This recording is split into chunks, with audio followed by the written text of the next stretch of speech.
Кандидатите за полицајци почнаа со регрутација на полигонот во касарната Ѓорче Петров. Од 3972 пријавени, униформа ќе добијат само 600. Од нив 3063 се македонци, а останатите се од другите националности. Во фазата на проверка на физичките способности, кандидатите правеа по определен број на склекови, стомачни, скок од место, спринт на 100 метри и трчање на 1200 метри.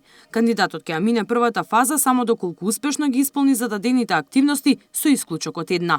После оваа фаза следува втората фаза, а тоа е проверка на интелектуалните и емоционалните способности на секој кандидат. После следува трета фаза, а тоа е тестирање на кандидатите, како и писмено тестирање кој се состои од општо образовен тест. Сите кандидати, односно лицата кои ќе ги поминат овие фази на селекција, ќе се спроведе интервју. Тоа значи поединечно интервју, односно тоа се состои од усмен разговор со кандидатите и со членовите од комисијата.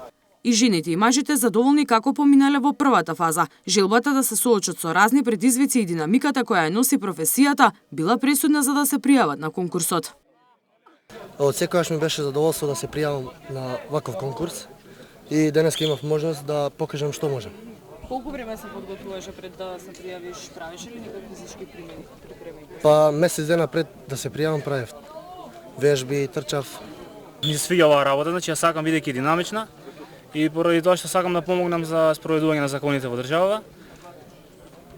За конкурсов се да работи на полицајец носи многу предизвици и опасности. Па знам и баш затоа и една од работите кои што ми се свиѓа, поради тоа што има предизвици, динамична е, значи постојано се учи нешто ново. Па една недела. Само една недела?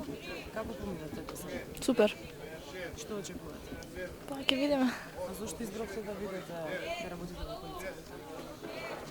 Желба ми е. Огласот беше објавен на 15 јули, а пријавувањето траеше до крајот на изминатиот месец. Селекцијата ќе се прави се до октомври, кога ќе се знае кои кандидати продолжуваат на едногодишната обука во центарот Идризово. Идните полицајци ќе слушаат 9 месеци теоретска настава, а потоа 3 месеци ќе бидат на практична во некој од полициските станици во градот. 100 од нив ќе работат во организационите единици Скопје, во Охрид и Струмица 50, 165 во регионалните центри за гранични работи, а останатите во полициските станици во главниот град.